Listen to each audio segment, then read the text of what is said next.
Hello, my name's John Thorne from Thorny Motorsport, and this is another of our McLaren model comparison videos. And as you can see behind me, I have a 600 LT and a 675 LT. Now, LT stands for long tail. Now, long tails are a term that McLaren came up with the F1 when they actually extended the chassis for racing.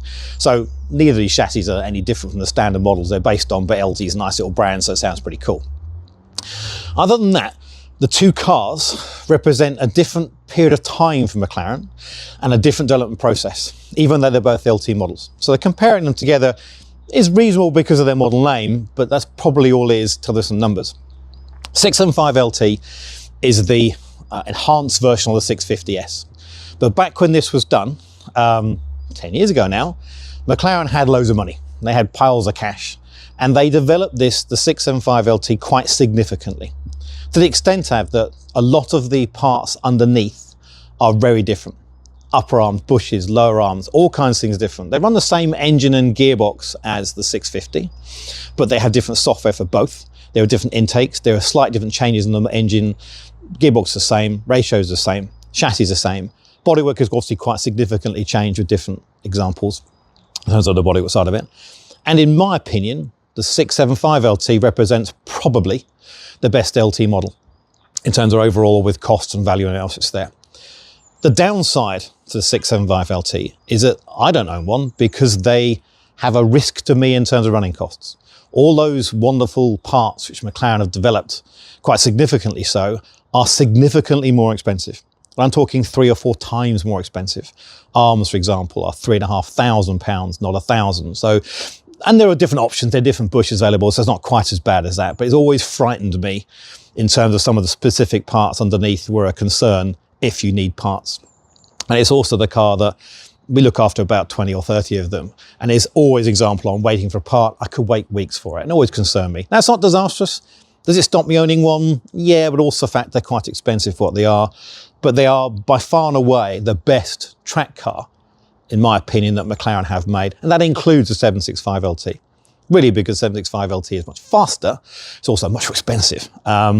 These now are very spec specific when it comes to buying them. Roof scoops, for example, make a dramatic difference to their saleability on the coupe model this is. And also the carbon fibre you've got. This is a lovely example with matte carbon fibre, which looks lovely, but there are gloss carbon fibre versions. They're very spec specific, but price-wise, the coupes are now pretty much hovering quite nicely around the sort of the sub 200 mark, between 170, 180, and then the Spider version is just north of 230, 240. So they've held those prices reasonably well now for a couple of years. Obviously, when they're brand new, they're a lot more. So they've already had their depreciation. So it's a sweet spot for me on the McLaren lineup. 600 LT, whilst price-wise is probably £30,000–40,000 less, I do see how people compare them, because both of them really are geared around the idea of doing track work first, okay? The 675 LT is the best track car. It's compromised as a road car. It is much stiffer. It is much more less compliant on the road. And it's got a turning circle of a super tanker, which is nice for the steering, but a pain in the neck manoeuvring. So it's something to bear in mind. The 600 LT it represents a different time in McLaren's model development. When they did this, McLaren, I think they've gone through several rounds of financing and bankruptcies back and forth. So they didn't have piles of cash to throw at it. So it means that a lot more of its development is far more visual. For example, our lower arms, various bits, they're all very similar to the 570 it's based on, in some regards identical. In terms of the bodywork, again, McLaren do carbon fibre better than anybody. The bodywork and the design is very aggressive with the top exhaust. And it's a lovely car, visually. In terms of difference between that and the 570, it's not as dramatic. So a 650 to a 675 is a huge chasm in terms of how the car performs.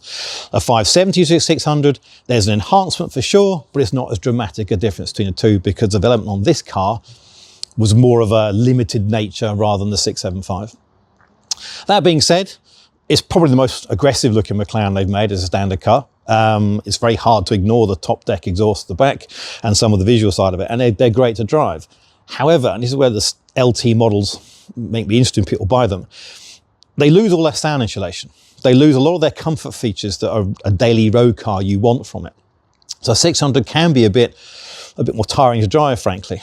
I get why people buy them because they're quite exciting, but take that into account looking at a car. If it's going to be a road car primarily and no track days or maybe 1 or 2 a year, you may be better off looking at a 570 as comparison. Say implies 675, the 650 is a better road car in that regard. If you're doing 5 or 6 track days a year, then it becomes a different concept. You're looking more for that kind of process. So they do compare in their branding, they compare in their type, they compare sort of in their money. I mean, we have one for sale for £130,000. The cheapest 675 coupe, I think you're looking at least 160, 170. So are they really comparable? I don't really think so, but I see how people do compare them. And I think the 600 LT represents more of a visual type process and a development, whereas the 675 is far more engineering based. So as a comparison, they're different cars in that regard. However, I do get why people look at them. They're very aggressive looking 600 LTs. They do have more problems. When I say more problems, the problems of the Sport Series have cracked hinges, cracked manifold tabs, corrosion.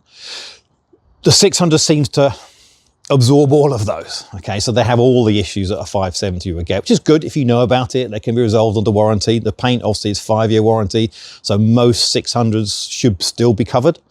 Things like hinges, etc., should be covered under McLaren's warranty. If you're not under warranty, then you've got a bill to pay. The 675, on the comparison, doesn't. Has very few problems. I think I've only done 2 675 paint in terms of corrosion, mainly because a lot of the bodywork is more carbon fibre, and the issues on the corrosion don't affect carbon fibre. Or certainly I've not seen any. They also have less issues in gearbox and engines. I've only done 3 675 engine rebuilds. And one of them was because it came out of a dealer with no oil in it and blew it to pieces. I was here last week actually for a service. So they're very reliable, which is why my reticence of me not buying one is probably a bit strange, because I'm nervous about their running costs. In actual fact, they're not dramatic. So it's a difficult one. This is one where great fun, has issues, be aware of them, get a great car.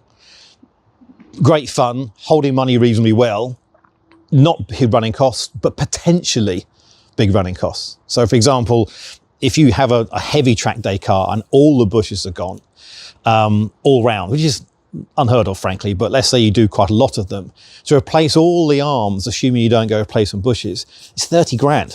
Now, that's quite a lot of money. Now, we've never done that, so I'm probably being overly cautious on it. But it's something to be aware of, and someone hands you a bill saying both your upper arm bushes are gone and you can't get the bushes in place. It can be quite expensive. Other than that, I suppose if I had my money, well, I didn't have an issue on budget, yeah, 675 all day. I'd have a roof scoop coupe version and it will be my track day car. But would it beat my 570 GT4 version? No, because it runs more power and it's designed to go around track. So that was why we built that. But it wouldn't have the cachet for 675 LT. For a car that I wanted less budget, that would be part track days, part fun, but I wouldn't want to do big European tours in it, 600 LT. Great car for that. And you know, with the top deck exhaust and all the bits out of it, it's great fun. But as a comparison, it's hard to beat the 675. Bear in mind, it also beats the 765 to some extent. So this is a bit of a beaten process for you. Anyway, thought that was useful. Hope it's useful. Any comments, obviously, just give us a shout. I'm happy to answer them. Okay, cheers.